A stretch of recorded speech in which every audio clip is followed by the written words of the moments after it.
audio format. Live discussion seminars will be held once a week on Thursdays at alternating time slots, 12 hours apart, to ensure learners can attend from all over the world. To enroll, sign up for a membership on saifedean.com and receive a 20% discount if you sign up before the 20th of September. Saif, if you were to ask, so what's something that you took away from the book that that was new or novel? I think the impression of a typical American educated student is the colonists showed up, struggled to create a new world. There was a disagreement, and there was a single revolution, and we founded a country. And after I read the book, what I was struck by was there was one long, never-ending revolution going on from the very beginning here. Like there was a fight between the people and authority everywhere, all the time, every day. They were disobeying laws. They were disobeying or fighting against taxes. They were attempting to rebel. They were fomenting rebellion after rebellion after rebellion after rebellion, and it was never-ending cycle of political violence, real violence, and non-conformity and non-compliance. And I think that gets whitewashed out of the history books. Nobody wants to tell you that every colony was in conflict with the British or with whoever was running the colony from the very beginning, and they all had good reason. And so I'm struck by how ironic it is. For example, all the laws that were passed almost always were ignored, routinely, all the time. All the quick rents that were allowed, all the rents, the proprietors had the right to property tax or to levy property taxes, and half the time they were never paid, and there was struggle after struggle after struggle where people just wouldn't pay their taxes, ever. And they would tar and feather the tax collector or just send him back, at the point of a gun. And a lot of times people, just gave up on trying to collect the taxes. And the only way you collect the taxes is with a military. And even then, half the time it didn't work. So there was extraordinary amount of non-compliance and struggle from the beginning. And the American Revolution was just the culmination of what had been going on continually.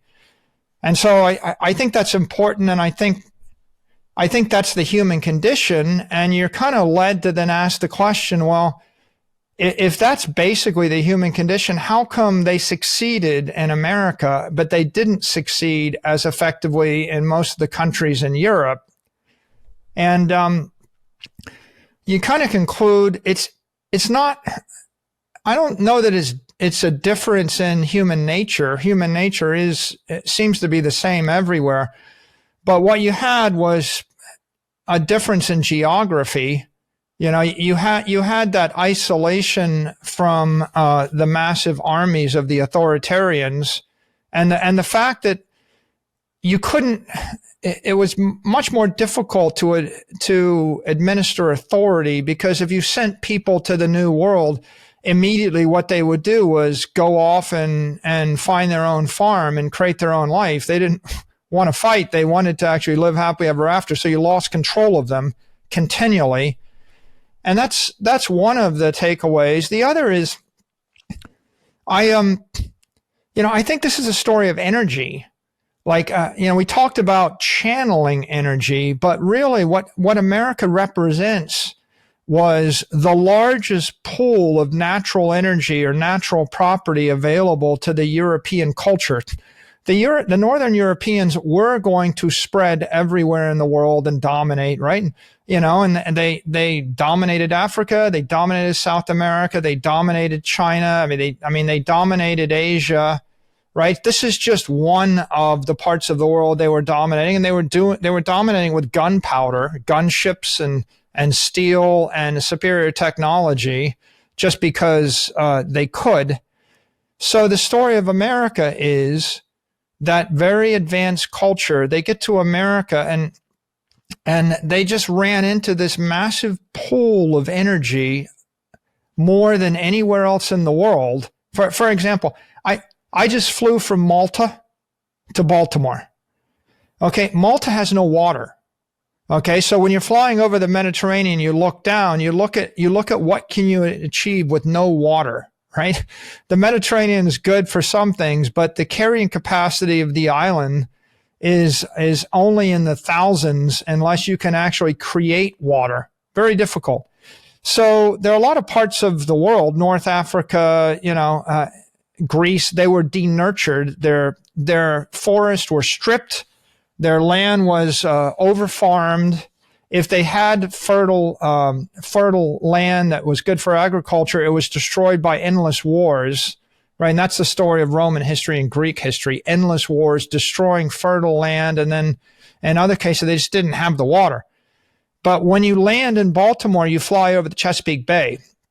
And if you look down at the Chesapeake Bay, you see endless water. You have fresh water flowing into an inland sea, which is protected from the hostile weather and from hostile waveforms. And it's the perfect place for you to farm, for you to implement agriculture. And even today, 400 years after they showed up, it's all farms and fresh water. And the entire east coast of the United States is incredibly fertile. So, what is energy? Water, fresh water is energy. If you have elevation that drives fresh water, that creates fertile farmland, and you can grow corn and food and soybeans and the like, you can implement agriculture. It will lead to industry, and in this period in time, it's just incredibly high energy laden land. Not all land is created equal.